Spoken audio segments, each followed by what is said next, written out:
Shane Hogan has been an educator for more than 40 years, much of that time as principal in some of Australia's most prestigious and highest achieving schools. Shane's personal philosophy of what makes a great school is soon to become a reality with the establishment of a vast and unique educational experiment in Sydney's Hills district. The new school, Regis Grammar, is a once-in-a-lifetime gift for a passionate educator. Welcome, Shane. 43 years in education. I thought it might be nice to start off learning a little bit about yourself. Where did you go to school, Shane? So I went to school in Leura and Katoomba, but finished my education at Katoomba High School. It was a fantastic time. There was a lot of young American teachers brought out to Australia to bolster the numbers with the growth in population. It was interesting. In Year 10, there was probably about 200, and only 60 of us went on to the high school certificate in those days. Mine was a little bit of a battle because there were 7 children and Dad thought we all should earn an income. But my English teacher and my mother insisted that I did go on. Had 3 jobs right through years 11 and 12. It was the inspiration of those young people, men and women, that I thought I really want to influence other young people the way I was influenced by them. So that's hence how I ended up in teaching. I met my wife, future wife, on my first prac when I came to Sydney. My wife and I both knew we'd be in education for a while, and the college only provided a diploma of teaching. So we both realised before we'd have children, we'd better get back and do a degree. How was your time at Macquarie? It was exciting.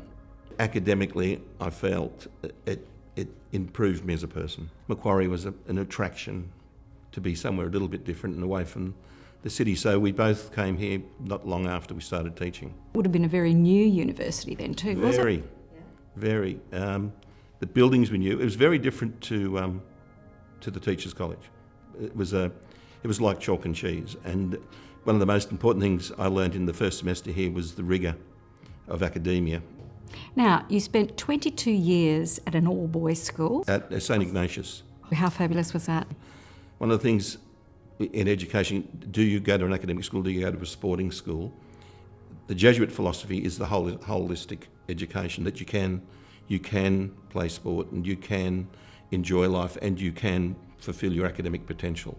And I think that formed me most in terms of my passion about education. People believe in Christianity, but they don't practice necessarily Christianity. However, it's a good concept for a basis of behaviour in treating other people, as is being a Hindu, as is being a Muslim. So to have a non-denominational school is a school that respects all faith, and again, a better outcome for Australia down the track, that we're not divided on sexuality or religion would be a good way to go forward. What did you learn in a boys' school? Amazing. It was Jesuit education is worldwide, so I travelled the world, I visited schools, we're on the river. I was the first lay person to run the school in Australia, and they built a house on the property, which is where my children were raised on the property. So it was an amazing part of my life. But since I've left, it's been fantastic as well. I can put it back there, Kambala, Scots, Vinnie's. I've enjoyed life. Girls? Girls have taught me about capacity, the capacity to achieve. I think the win for the boys is to see that capacity as well. I think girls have a lot to learn socially from boys about the way they treat each other.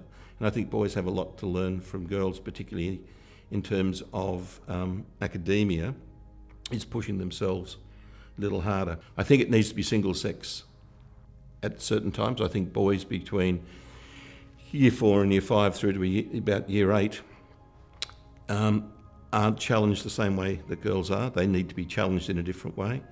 I think the biggest change in the world today is what the internet's doing to education.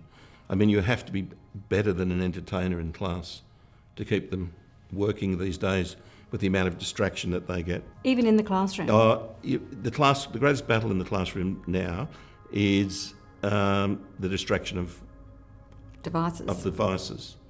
When I was here at Macquarie and we had an essay, if you broke your time up that you spent on the essay, 90% was spent in the library, photocopying and reading.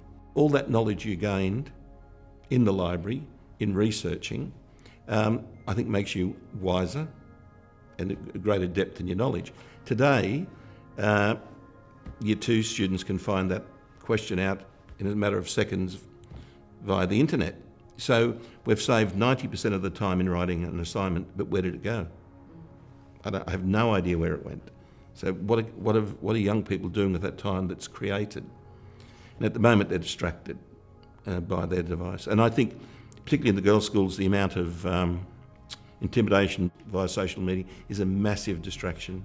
And in the boys' schools, the challenge to invigorate them to look deeper into a topic is also challenged when everything's at surface level and very, very quick. So, 43 years later, you're about to embark on a big endeavour, Regis Grammar. Tell me, what is Regis Grammar? So, a Riverview parent approached me in the 90s, when I wasn't principal but working at Riverview, and he said, I've got an idea. There's a whole part of Sydney that needs Riverviews, Scots, St Vincent's, Kambalas out there. And he said, eventually that part of Sydney is going to be so big, it's going to need those sandstone-style schools. Are you interested in joining me? Because he believes that government and religious schools can't cope into the future with what education is required. So it needs private investment. Danny Martinez has worked out the way in which the investment, there can be a fair return for an investment by, say, a superannuation company. And with that comes government funding. For example, superannuation companies in Australia reinvest in Australia rather than going overseas and buying power plants and get a fair return and therefore growth. And that's currently what we're waiting on is the level of investment that's required. He's worked out the financial model for schools, and he said, so I said to him, so what do you want the school to be? He said, that's your problem. I said, is it a Catholic school? Your problem. Is it a co-ed school? He said, no, I'll provide the school, you provide the education. So it gives you the opportunity after 43 years, if you were starting a school with all the knowledge you had, what would you do? What a perfect position to be in. So, Shane, what is your perfect school? I think it's a different world. I think it's a very different world. The world's co-ed, and moving forward, I think it's the way of the world. I accept single-sex schools, and there's some that'll be there forever and a day, but I think the world would be a better place, co-ed. With a blank map, how would we do it? So my perspective is 3 schools separated so that you have you've got your early learning, but you have your infants in an area where it's a wonderful world, plenty of things to play on, adventure, excitement. And middle school, where it's single sex, the opportunity to start to hone their skills on academia and respect for. So they will have co-ed classes, but for the core classes, to separate the classes. And why? They learn in a different way and at a different pace at that time.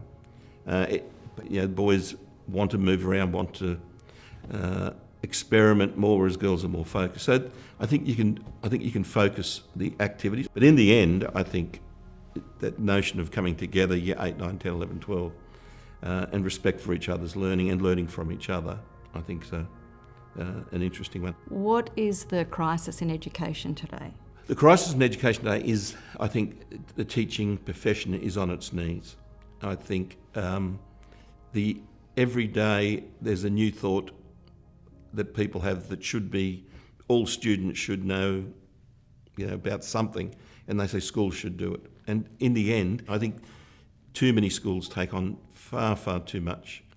And I think young people today look at teaching it, and I'm not sure they see it as a exciting, rewarding life as I have.